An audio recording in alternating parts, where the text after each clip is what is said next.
I've got about 25 minutes to speak, but I'm going to break that up into sort of 2-3 sections in order to pause at certain points and see where we are, and for you to ask questions at those points. Of course, I can follow up one-to-one if you wish to explore any of the applications or ideas in more detail. Also, don't forget there's the Umio community, if you've not already joined that, where there's lots of content on this thinking, and you can keep in the loop with its ongoing evolution, which Dan will testify it is an ongoing evolution. This work is always becoming, I'm always thinking of different ways to articulate some of the concepts, to eliminate some of the complexity, and it is a challenge. It's a vast area, and I will try and cut through that today with this particular focus on social determinants of health, and how we can think about some of the shortcomings of those in a certain context of what's happening out there, and then link it to my model, Umio's model of assemblages of real experience. So first, let me set the scene, give you some background. So I think we're entering an era of wellness and its creation, and driven by a desire for a good and more balanced life, in stark contrast to our confined pandemic experiences, and enabled too by accelerated levels of innovation and investment in digital, personal, and corporate health and well-being technologies. The Global Wellness Institute estimates the global market for wellness, which is defined very broadly, admittedly on their part, is worth something like $4.4 trillion, which is pretty vast, and there's lots of different segments to that, but worth looking at how they are measuring and defining this wellness market. So I think there's a significant sort of post-pandemic push underway towards well-being. And in this, not only are we witnessing new levels of personal obligation and commitment to our own wellness, but employers too are increasingly expected to nurture their staff's well-being by providing the time, space, facilities, and technologies to support their efforts. And even governments, or some governments, are waking up to the value of making greater investments in disease prevention and protection and the general security of their population's health. So we're seeing this massive shift to kind of a wellness orientation that's changing perhaps our traditional emphasis and investment away from the treatment and care of illness and disease. It's still there, of course, but there's a shift in orientation and in emphasis. But as well as this compulsion to wellness, our lives, our bodies are becoming increasingly more than human, attached to personal health technologies and just personal technologies in general, even when we're just carrying them in our pockets, and things like wearables for several hours a day, guided by data, algorithms, and digital interactions in environments of connected devices and peer networks, we're seeing the rise of this more than human being. And here the materiality of our devices, the silicon, the glass, the rubber, and the bits of data are melding into the biology of our bodies. And they're increasingly governing our sensing, our cognition, our memory, our decisions, and our actions that we undertake in the world. And so we're changing the nature of real experience in a more than human sort of way. But whilst we witness the rise of wellness and the more than human body in certain societies and populations, especially in the United States, we must also observe that these possibilities of wellness and having a more than human experience are neither known nor accessible to many people, groups, and communities. And also the more than human experience, kind of being always on and always connected, can be detrimental to any ambition of wellness too. So in this push to wellness and this more than humanness, we're kind of at risk of exacerbating existing chronic disease and mental illness if we don't find ways to create wellness for people, groups, communities, and places at the margins, and also ways to pause our always connected more than human bodies. We risk accelerating a sense of wellness envy, of inequality, of alienation, as well as technological dependency. So to address this risk, I argue, we must reflect on how we think, analyze, and act in relation to the phenomena and experience of health. We must consider whether the ways that we define health, understand and address causes of disease, use and measure outcomes, define and determine value, and critically design, organize, and act in health systems, we must question whether they all fit in this sort of new post-human wellness experience creation era, which is a bit of a mouthful, but. So one important framework or model used that shapes current thought and practice is the social determinants of health. The social determinants of health, or perhaps more accurately in its use, the social determinants of illness inequalities, consists of a set of this idealized model, a set of upstream forces or determinant factors and downstream health, disease, or illness outcomes, and the inequalities in those outcomes. So I've got clearly too much time on my hands. So it kind of uses a billiard ball or pool table logic of linear disease and illness causation. And in this picture, an absence, scarcity, negative quality, excess, intensity, or mere presence of a one-off or more typically enduring determinant produces negative and unequal impacts on an individual person's, groups, communities, or population's health, leading to mental illness, physical disease, and behavioral problems. And on the right, I listed some of the most common sort of articulated disease types and behavioral problems, mental illness types in the social determinants of health model.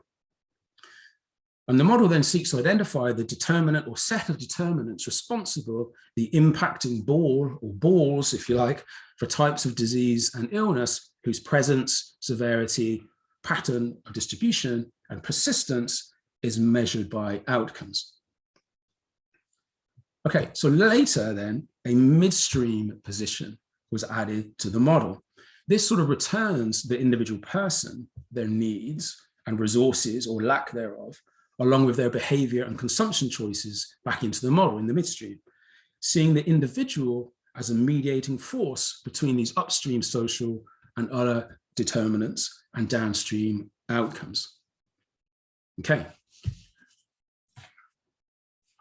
Now, over the past decade, the social determinants model has become really the dominant model of exterior, kind of non-bodily, non-genetic disease and illness outcomes causation. Yet I think there are some shortcomings of this system of thought and analysis of two kinds.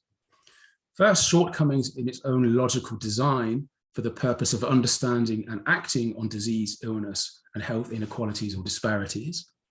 And second, shortcomings in the context of the era of wellness creation, the purpose of creating wellness in real experience that we are now witnessing, and the need to reduce those inequalities of wellness for those unable to participate, and also the technological dependencies for those that do.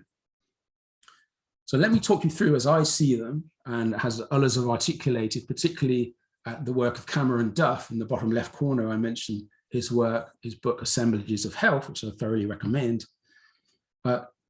Identify 6, there's actually about 15 different limitations, but 6 key ones in the social determinants of health model in relation to those two sort of categories of shortcomings I just mentioned. Number 1, in its definition of health, it assumes a kind of objective separation of health, of the mind and the body, often is separated too, a separation from the environment or the social realm of these determinants. But my question is, can we really analyze health as a separate phenomenon distinct from cultural, political, social, economic, environmental processes or determinants? Rather, aren't all these forces kind of folded into health, into our bodies, actually in the first place? They're inside us, not outside of us. The second limitation concerns causality. It's difficult to empirically identify and assess a clear causal and specific link and process between specific determinants, specific interventions, and particular health outcomes in individual places. So we can't see the specific processes of the connection between a determinant and an outcome. We can in some cases, but in the vast majority argue we cannot. Then third, these determinants, they're kind of everywhere. They're almost everything. There's almost nothing outside social context. nothing beyond what is listed, what's contained in the model that can mediate our health and produce disease. So this leaves, as Cameron Duff says, this leaves social context both everywhere and yet nowhere. Everywhere in our interactions vital to our experiences with health, and yet nowhere leaving it a unique material trace that's amenable to empirical inquiry. Now, fourth is just not labeled 4 as just the sheer heterogeneity of what's within the determinants, but also the heterogeneity, the differences within the disease types, within the phenotypes of disease. We have individual determinant differences, differences within individual determinants and differences within disease types. So a category is not really, it's just a container, not of similarity, but of actual huge ranges of differences too. My fifth one is concerning the meaning of good, of what's quality or what's right within a determinant. This is socially determined too. So for example, there's been work on Indigenous population housing, Aboriginal housing in Australia, where the definition of what constitutes housing has been manipulated so much that the housing that's being built for those populations barely constitutes a house. Somebody else is determining what defines whether a house should have air conditioning, and a house without air conditioning in the Northern Territories of Australia is not a house. That is not livable. So what defines good is socially determined, is itself outside of these kind of categories of determinants that we can observe, like housing quality. And then on the left, in the vertical, the model doesn't really ask, well, what are the forces that are generating the quality and content of a determinant in the first place? What exists upstream, or even upstream, or in the groundwater, as I know some call it? What's prior to the determinants? How do we understand how determinant, the structures, the tendencies that lead to a determinant existing, how do they come about in the first place? So you put all of those 6 together. As I mentioned, there's quite a lot more, and these are contained in the paper that I'm writing currently, which I will issue to you all. It's not quite finished yet. It's a vast topic. It'll be ready in the next couple of weeks, and I will send you all a copy in advance of its publication anywhere. So I'm just finishing that. But the result of these shortcomings is that faced with this complexity and uncertainty, it's really hard to know where to start, where to focus, and what exactly to change. Decisions wrapped up in the many political and kind of ethical dilemmas. What should we do first? Who should we leave out? Which group should be left in? Which community should we focus on?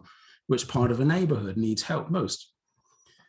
And these dilemmas can effectively inhibit action. And when taken incorrectly in the wrong priority, can lead to unintended consequences. So the tendency is, faced with the vast number of choices, this dilemma is to fall back on the more simple public health interventions, individual health literacy and behavioral promotions, and just basic risk assessments of what we can observe in the environment that may be reducing ill health and disease. And efforts that over the last 40 years have, I would argue, had sketchy impact at best. Okay, so a kind of little bit of a conceptual way of thinking about the definition of health, the actual idea of health within social determinants itself. And I think this is an important limitation. It also helps us see where we can go from this way of thinking, how we think about health, particularly within this model. As I said, we need to reflect on our models and definitions of health. So an important dimension in SDOH is that it's focused on a baseline of normal functioning, on the idea of an absence of disease and as health as an instrumental resource for the essentials of life. In effect, it's saying we just need to get to the baseline of normal, what is normal health. And that means thinking about the differences of those who can't experience normal health, inequalities, and how we see below the baseline in terms of the disease patterning and distribution and illness patterning and so on that exist, and how we understand how they're formed in order to try and get everything back to this baseline. But I would argue, does this sort of narrow line focused on a normal model, does it really help us discover novel possibilities for the interactional creation of health, well-being, well-doing, or well-becoming, however we wish to define it, especially in this sort of more than human sense of real experience? I argue we need to go above the baseline to a space of value creation defined by a higher normative purpose, i.e. what we ought to do, what we should be doing, what we can do, towards an ethics of the real experience characterized by progress, discovery, creativity, autonomy of action and thought, more interactions, greater connections, and productivity, amongst others. All attributes that together constitute the basis of a good life in its actual lived experience and its always becomingness. Going above the baseline is where the space is for real value creation. So, and this is where I will focus in the explanation of my particular model, how we do that. So you may have seen, you may have downloaded in the community, in the resource, this model of the evolution of health systems towards real experience ecosystems. This is effectively going above the baseline. On the right-hand side, there's a model in the center. We're going above the baseline, this view of health as normal, functioning, and absence of disease. We're going above that towards what I call these experience ecosystems that I will come on to explain. But this is the sort of progress view of how we can think differently about health, not as something that is just normal, but something that's creational, something that supports us to be and do more in our lives. That wellness sort of creation, that movement towards that. Okay, I'm going to pause there just for a bit. Does anyone have any questions or thoughts or reflections at this point before, so I can have a drink and before I get into the next one? Okay. Just one remark from my end. If I recollect correctly, this chart you showed about the social determinants of health, on the left-hand side where we see the upstream forces, I would also argue that one of the problems is that it ignores that those upstream forces are not independent, right? So I would assume there's a lot of interdependency between those forces. You just can't change one and leave the others as they are, which makes the idea of, well, you just need to get back to a baseline of normal even more absurd. Yeah, that's a great observation, Dirk, and absolutely. I think there's the assumption of a linear causality between a single billiard ball and a set of outcomes, or even a disease type. It doesn't bear up in this model because there are diffusive effects of changing any one. And as you say, they're not independent of one another. Yeah. So the picture is complexity and heterogeneity within those determinant categories as well. So absolutely. Okay. So thanks, Dirk. Any other thoughts or questions before I get stuck into the next part of the talk? No? Okay.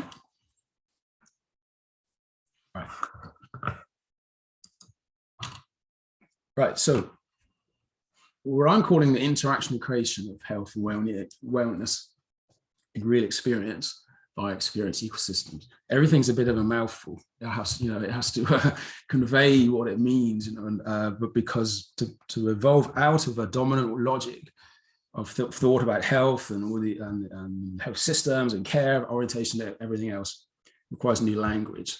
But one of my challenges is to articulate this differently, but also succinctly. So I hope you feel I'm trying to do my best. It's kind of coming through.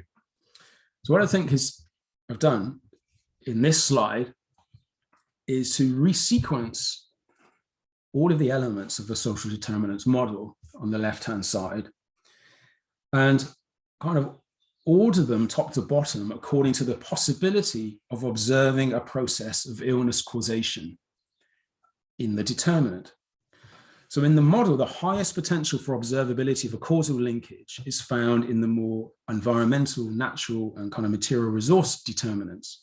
We can see their role in the production of acute illness on the right-hand side. So we can see changes in the quality of air in which we live, air pollution, and we can see the causal link to asthma and respiratory diseases in inner city areas. There's a clear correlation, causality, for example, between those. We can see the link between the presence of a virus in the environment and its impact in infection. We know a little bit about that now. Okay, so then going down, we see more hidden, less observable social and cultural determinants, where there's a weaker potential for observing and determining specific processes and their causal impacts. And at the bottom is the least observable factor in the model, our actual feelings, thoughts, and affects, what I call or sensations forming our real experiences. So my aim with this sequencing is to show actually not only this sort of patterning of causality and how we can't observe many of the determinants and their impact in outcomes and inequalities, but it also shows that the origins of illness and wellness in our real experience are primarily found in the lower determinants, the ones closest to real experience. Being well or ill in actual lived experience is determined by everything above real experience in this list. Factors which arise via our interactions and encounters with the entities, the qualities, the ideas, and the tendencies that these determinants that we interact with contain or do not. Okay. So what I did then to create a model now for wellness in real experience, I turned the determinants picture upside down and then inside out.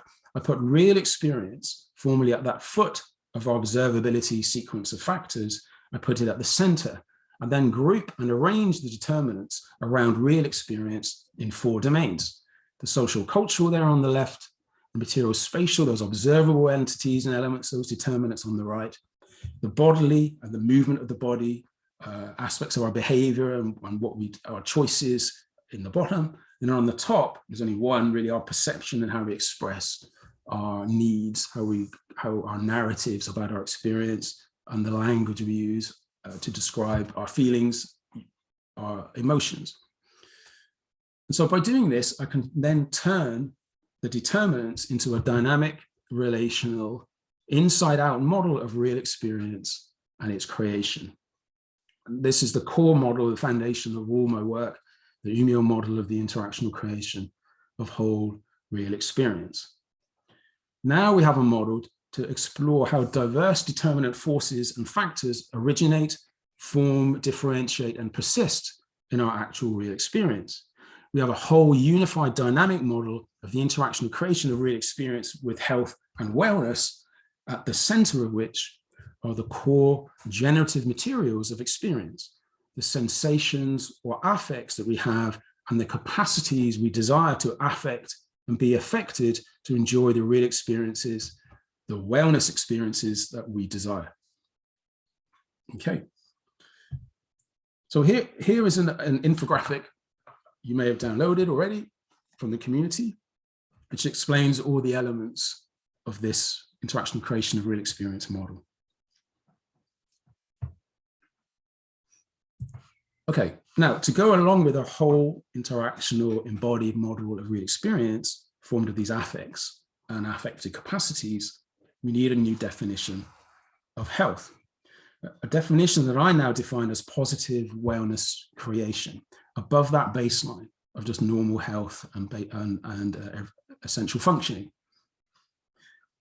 And we can define health as a kind of a creative wellness, a whole affective capacity or power, as you can read, for creating desired, valued, and meaningful lived experiences defined by the more typical aspects of health, of full expected life duration, bodily vitality, bodily integrity, but also kind of what a body can do, what defines a good life, how we wish to be and become.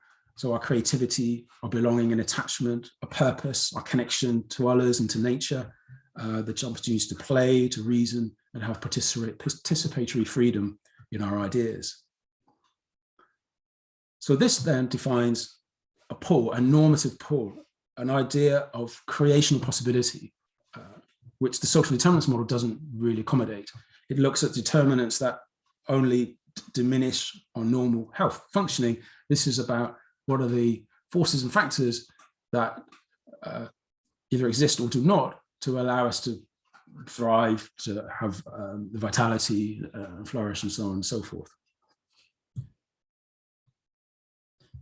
So to help build our individual and collective capacities to create wellness using this model, I define reality itself not as a set of sort of determinants and outcomes, a kind of a billiard ball picture, a logical positivist picture of causality, but more as an ongoing flow, an ongoing process, a dynamic flow of matter, processes, forces, and tendencies, as I describe in my film Flow.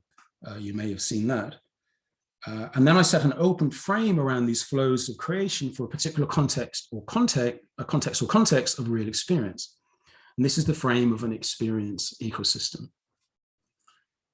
Now, a focal real experience ecosystem is a kind of a cutout of the whole flowing reality of interacting human and non-human phenomena for a defined context of real experience. An experience ecosystem becomes the field of design, of creation, of desired, valued wellness experiences. It's a new way to see health systems. And if you're in business, a new way to think about markets for wellness creation. And then using an experience ecosystem frame of seeing these flows and forces that become present in our real experience differentially, some more intensified in places, not just in individuals, but in communities, in groups, in places and populations more than others. Some stick around these flows, these forces more than others, have become more stable or what's called sort of sedimented in our real experience. Using this frame, we can ask new questions and pursue a different purpose and content of learning and design. We ask now not just what are the differences, the inequalities of illness, as the social determinants model can help us, but actually ask questions about their formation, their differentiation, and this repetition or sedimentation of a chosen context of real experience with either illness or wellness. Okay, so by focusing now in on real experience, we move away from a narrow conception of health. We fold health, disease, and illness into our real experience. So we're looking at the entire landscape of real experience and setting a focal context of that in order to frame an experience ecosystem and focus in to understand the questions of origin, formation, differentiation, and persistence. And to help with that, we can define for any focal context poles of qualities of wellness, illness, real experience. We can have a positive pole defined by high capacity to affect the forces and determinants in the flows with which we interact. And that helps us to experience a healthy mind, body, to be engaged, creative, to be free, in however way we define free, to be mobile, agile, kind of nomadic, unregulated, and realizing desires and joys in our life. And then the negative pole, the opposite of that, is where we have low affective capacity, a low capacity to affect those flows, those determinants that come into our real experience. And that's defined by diseased mind and body, that may be disengaged, uncreative, spatially constrained or confined, isolated, lonely, compliant, time limited and regulated, coded by disease, labeled, subjectified as a patient, and experiencing suppressed desire, depression, and sadness.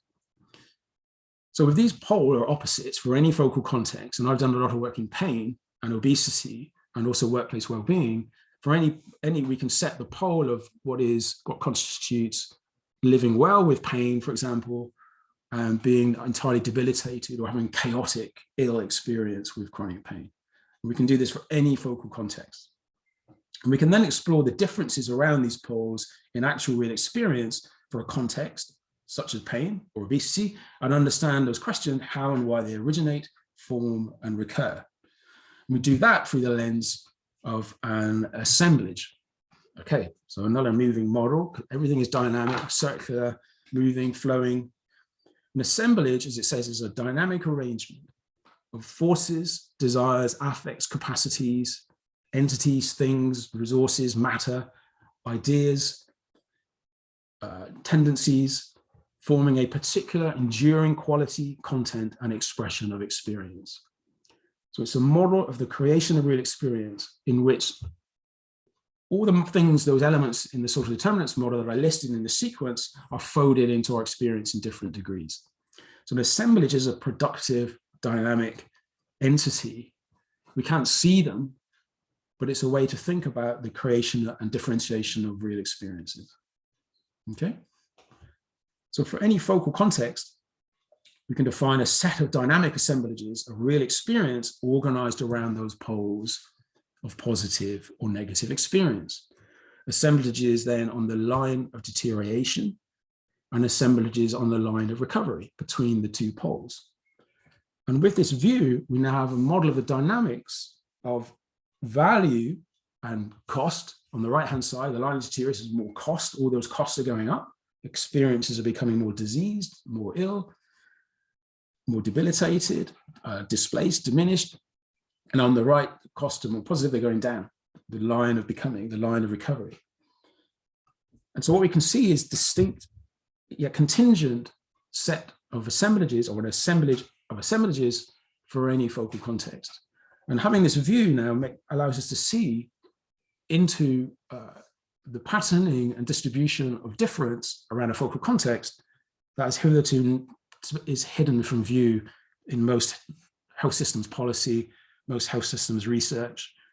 A view that allows us to rethink where our resources are allocated, to where, to whom, and to surface by surfacing the differences in real experience and those differences in capacities, and in effect then leading us to design and create more targeted supporting interventions to address a particular assemblage of real experience in its position, in its movement around this model of assemblages.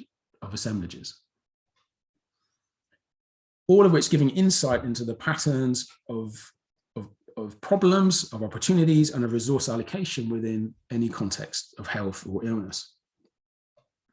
Okay, that's a lot to take in on the assemblage. I'll pause again and see if anyone has any questions so far on that, where we're at with the assemblages model. And what I want to do next is show an example and then talk through briefly the design process from this position in the Umio framework.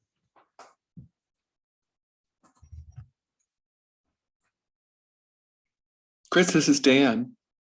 I have a question. I'm sort of reverberating back and forth here about the challenge you have to move from a normative description to an ipsative one, comparing an individual with their real experience with themselves as opposed to normative. And so this is the first time I've got that insight from your explanation that normative does not address individual considerations and individual differences. It clumps everybody together. And so is the Umio model an approach to help an individual compare their health with themselves, either at a prior time or a future time, how they change over time? In education, there's this ipsative versus normative assessment. So is that a useful distinction you're trying to make here in terms of moving beyond normative expectations and cutouts and social determinants to look to more individual differences? That's a great question, Dan. Thanks for that one. Yeah, it's well, by normative, I mean, normative is a bit of a confused word. I mean, and it's sort of more about an ethics of what's good, what we ought to have, what should be, and as opposed to normal, which is kind of just everyone has the same, and we aim, all our target is to reach this sort of baseline conception of health. But to answer your question, there's sort of two scales of operation of this framework. One is at the individual and one is at the collective. So the collective first is this sort of model. It's helping us to see the shared, not shared as such, but similar conditions and possibilities of real experience as defined by an assemblage. So when I did the work in Northern Ireland, we found something like 20%, if I remember rightly, of persons' real experience with chronic pain was in this sort of decline, chaotic state, of debilitated, of isolated, socially isolated, over-medicated, kind of in a state of real decline, of hopelessness and so on. And there was about 20% of persons of having the, not identical experiences, of course, but similar content, similar possibilities of transitioning that experience. So we're not, and so the collective level helps us reveal the distribution of shared or similar conditions and possibilities of real experience around a focal context. The individual level is more about helping people understand what constitutes their real experience, and helping them see experience as I call it, as a sort of a flow, as not that something that's typically clinical evaluations kind of cut up or score or quantify, therefore, but actually as sort of a ongoing flowing duration of real experience that has these qualitative multiplicities to it, that is formed of multiple affects and sensations, and helping people. And so the work I did in pain at the individual level, when we thought about the individual level solution, we have a collective solution looking at assemblages. The individual level was about, for example, helping people build a cognitive memory of what's working and what isn't working in terms of the actions and activities they do in relation to their pain, helping them to see the relation of certain pain experiences to other forces, other activities and actions that they were undertaken or not to alleviate their pain or not. So when I speak to people, they say, you know, how pain varies by the seasons. It can vary on wet days for some people, how pain is environmentally determined, but how are you going to understand when you get an episode of pain and then what you can do about it to anticipate it. So helping people at the individual level is not something you can prescribe. You just provide the means for them to build a relational understanding of the multiple factors and forces and how they interact with one another to define and constitute and produce a particular experience of pain. So there's two levels at work. And then the second, that latter individual one is what I call working with real experience flows, the understanding the flow nature of individual real experience, this relational thing, the ongoing nature of it. We often don't do that in digital health. We don't do that in our systems for helping people understand their experience, their problem, whatever it may be. We tend to quantify it, abstract it, break it down, chunk it up, therefore. And I think that creates only helps people have only a superficial understanding of their real experience with whatever problem they have. And so the long answer to your question, short answer to the question is it operates at two levels, the collective and the individual. The assemblage model is the collective level, but that helps us then signpost down to individual level ideas and approaches to address highly individuated experiences for any particular context like chronic pain. Okay, I hope that helps. Got it. All right, thanks, Dan. All right, any other thoughts before I just move on? Okay, all right, cool. So you may have seen the templates in the book. They're described, defined, and again, using the example of chronic pain.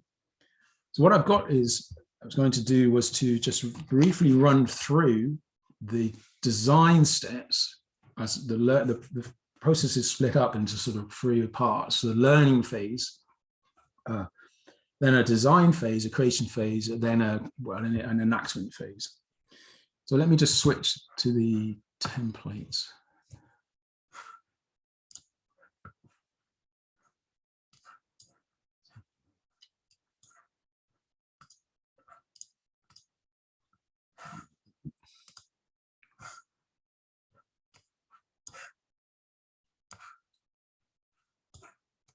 So can everyone see that all right?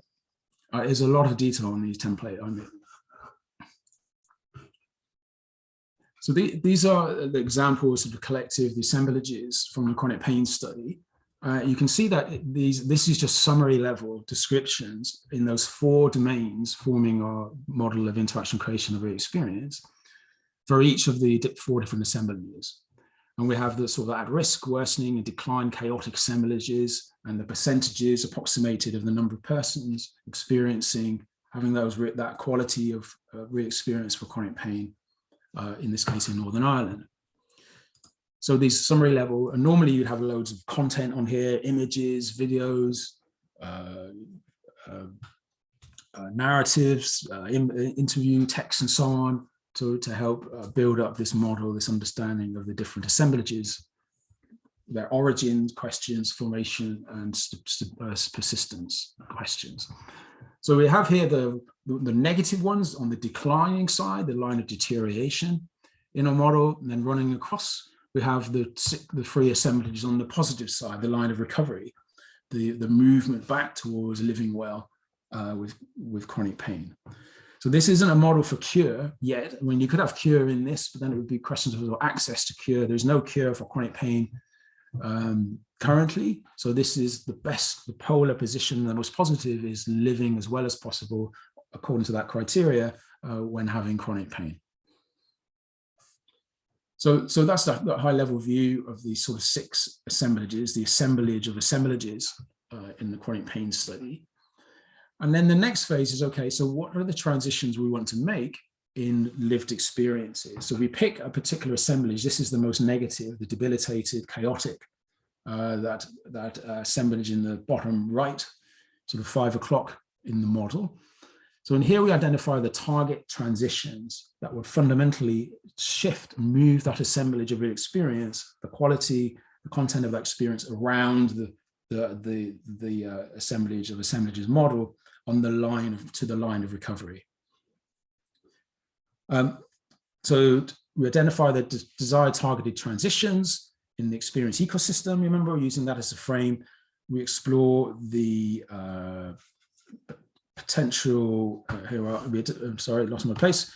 We identify the target affectees, the persons with this assemblage, and map the target movements and transitions in the 4 affective domains, the bodily, motor, social, cultural, material, spatial, and so on, to effectuate the transition in their real lived experience. And then we do the same at the level of the assemblage of assemblages. We identify the targeted desired transitions within the body of assemblages in the experience ecosystem. We explore then too the potential developmental impacts and refine the high-level transition purpose that we started with to inform the ensuing design challenge. So here, for example, we want to move, the priority is to move from A to B, the most isolated, to the emerging state of experience of the emerging assemblage, onto that line of recovery. And then the transition F is to move those at risk back. Number 3, prevent early deterioration of those with intermittent signs of chronic pain to avoid decline into worsening and later assemblages, moving them back towards the pole of positive real experience. So these are just the key transitions we pulled out in this particular program, the 6-month program. So then the next step is, okay, so identify the target transitions. A key part of this thinking, as you may have seen in my review of the social determinants of health, is that we reflect closely on the tendencies of current thinking and practice that are present in the flows of forces producing and reproducing real experiences with pain itself. And what I mean by that is that how we think and act in relation to phenomena of health, how we observe and how we know that phenomena, we are can be influential in then how we think ourselves about the actual experience of that phenomena. We make our own representations and then we live by those representations. Okay, so this is about understanding the tendencies that inhibit our own and others and all the actors, I call them affectors in the experience ecosystem, that we need to overturn or shift in order to make those transitions that we've identified on the 2 previous templates. So there's a lot of questions. How might we, the typical kind of questions, how do we communicate, how do we educate, how do we overcome the clinical sort of dominance within the ecosystem, and so on and so forth. And so with the tendencies done, we now clear the way, we unblock our path to impactful design. I'll zoom in on this. And now this is again now using, this is the first of all for the affectees, what I call affectees, the persons with the experience, the persons in this case suffering with chronic pain, with the fullest picture of the productions, differences and similarities of real experience. We now have a much wider vista of possibility and a broader canvas for ideation and design. Now we can co-create those ideas, concepts, propositions, and actions to undo the tendencies and to enact the desired transitions in real experience. We do this first for affectees, which can be individual persons or groups, communities, and places who have the real experience, as I mentioned. This is this model. And then for affectors, I'll zoom back out a bit. We build affector value propositions. All of those actors, those professional actors, non-professional actors, families, friends, groups, organizations and communities, bodies, overseers, regulators, and so on, all of whom have a bearing or influence on the real experience in focus and the possibilities of its transition. When we do this in sort of 5 categories, we organize it around how they see and sense the problem, how they think about innovation and how they resource the real experience, to what degree and how and whether they connect, interact, and how they create, how they assess, how they value and learn in number 4, but also critically how we undo, adapt, and emerge something different. So there's structuration of ideas around these sort of 5 themes or 5 targets of value creation around the experience ecosystem of all the different affectors influencing the real experience in focus. Okay. And then when we've done this, we then build our impact model, our real experience, value creation, interactional creation, impact model for the experience ecosystem. Again, this is a relational model. We identify all the different measures, how they interact, how they relate, and targets for those measures. I can't show them in the book here on this slide. This is in the book. For the different assemblages, for the changes in the affectees' real experience, for the changes in the affectors, the clinical staff, etc., their real experience, and the impact it has on the wider experience ecosystem. And then once we've done that, we build our Nautilus strategy model, our strategy as practice to sequence the propositions, their introduction. And I use Nautilus as an analogy throughout Umio. Nautilus is a species that moves around by bringing water into its body and then using that to propel itself in the direction that it wants to go to.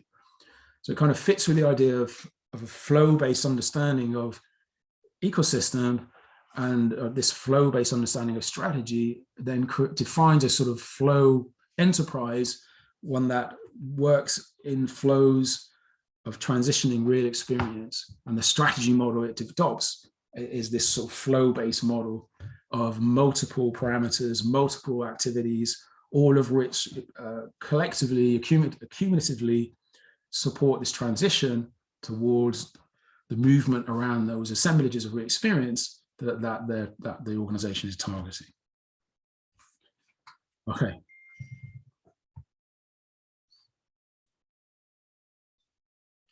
So I've nearly finished. Slip back to the presentation. So in my view, then, the future enterprise will pursue valued impacts by seeking to transition and or create flows of positive real experience via understanding and movement of these assemblages of real experience. Assemblages of real experience, I think, is a model that can replace social determinants, maybe augment it, as one for debate, when we think of this sort of wellness era and think of health as a creational possibility or as something of what a body can do, what it can create, how it can become, rather than this sort of baseline of absence of disease.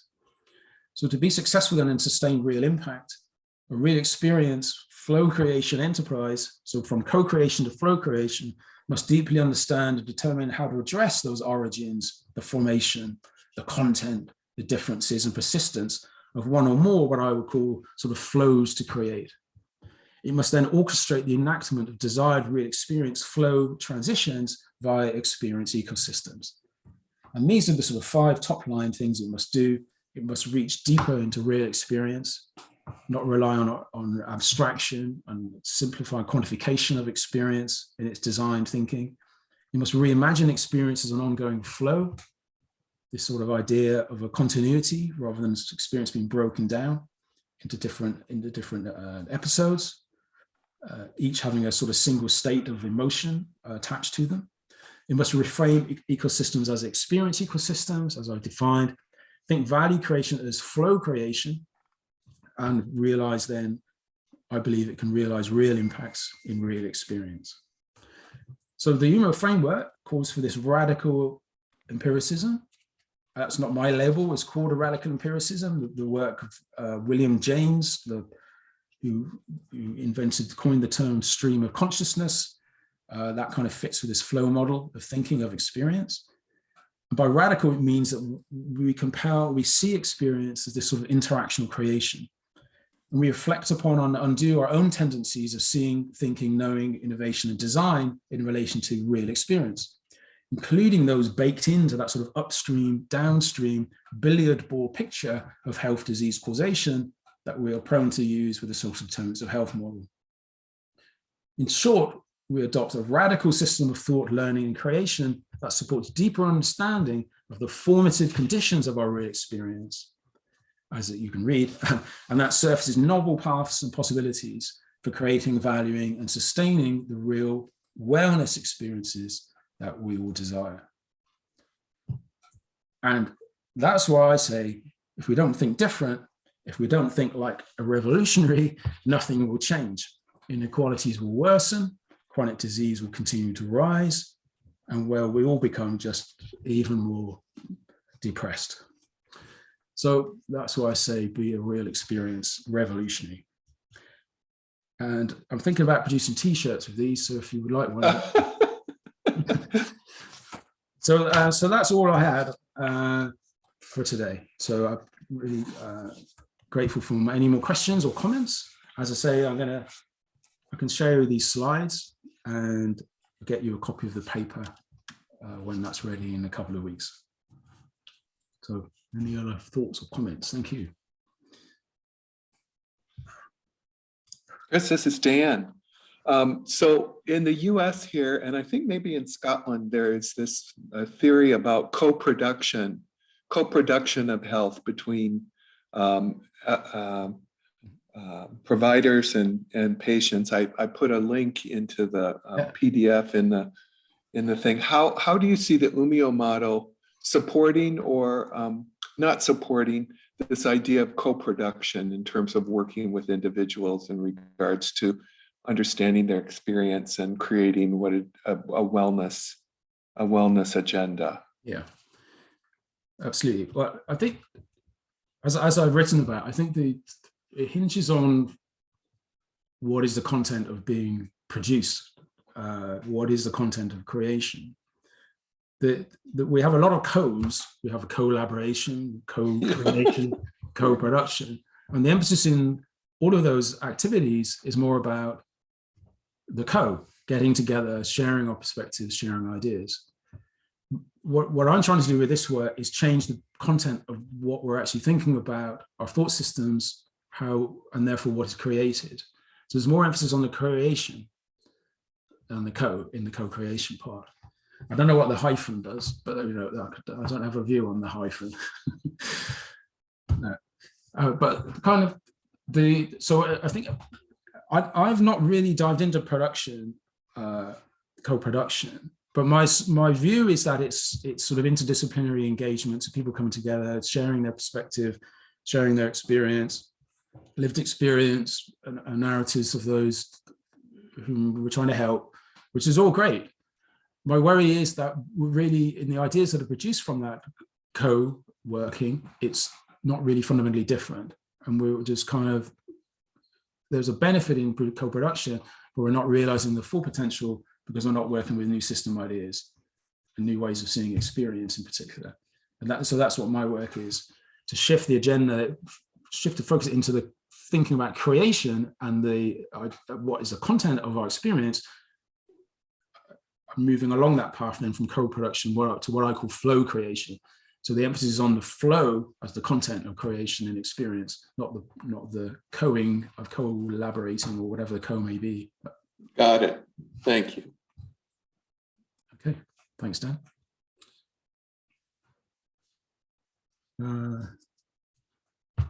Any other questions or thoughts?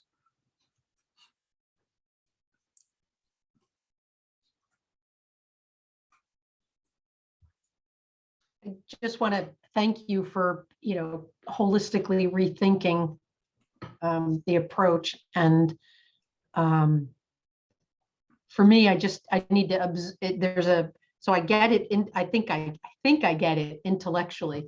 The harder part is translating it practically.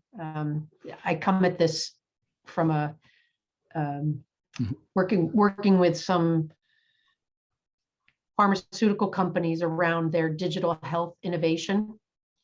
So it's just, I can see the application, and they are miles away from thinking this way, miles away. I mean, for them, the big shift is to shift away from the molecule to something else has impact, which is revolutionary for them.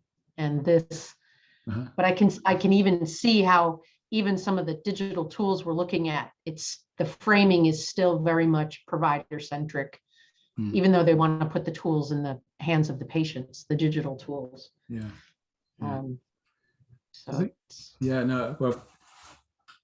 Well, thanks for your observation, Christian. I think there's pharma, actually, the backstory to this framework originated from a meeting with a pharma company back in 2016, where I presented a whole strategy for obesity. They had a particular drug, I can't say too much, but the idea was move into the space of helping people with their weight loss. And then when your drug is ready in 5 years' time, you will have a solid payer case to say, we've done all we can, but here's a cohort of type 2 obesity persons who can never lose weight. And so this is where our particular technology can be justifiably targeted and makes a solid health economic case.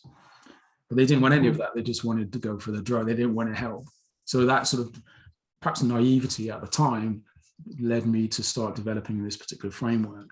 So they were focused on the molecule than the real experience. And they're worlds apart. The two diametrically opposite one another. The holistic real experience, the private affairs, some may say, of people when they're when having a problem, an illness or disease, and the molecule in the body. But there's so much power and potential by starting from there, and then looking at your whole strategy, turning it inside out into experience, and then looking back to see the fit of any technology or capability that you have within that, in the way that I was trying to define for that particular pharma company.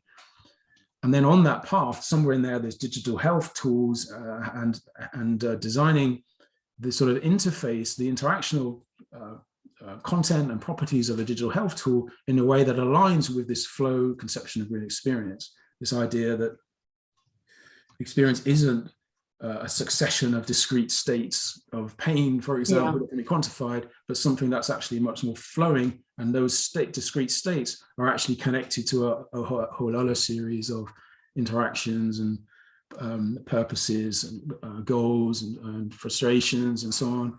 So in the assemblage model of chronic pain that I sent out, in there you've got experiences of sensations of being frustrated at telling your employer that you've got pain and you can't come into work today. Or, the sense of powerlessness that comes with chronic pain, for example, is as much a part of the experience of pain as the actual quantity of pain in the knee or the back or the migraine or the stomach or wherever it is.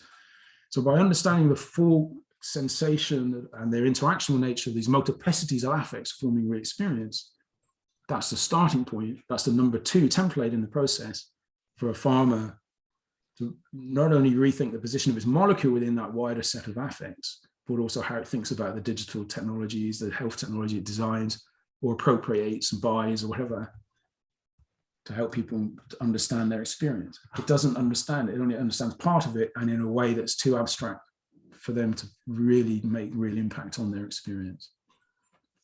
So, yeah, that makes sense.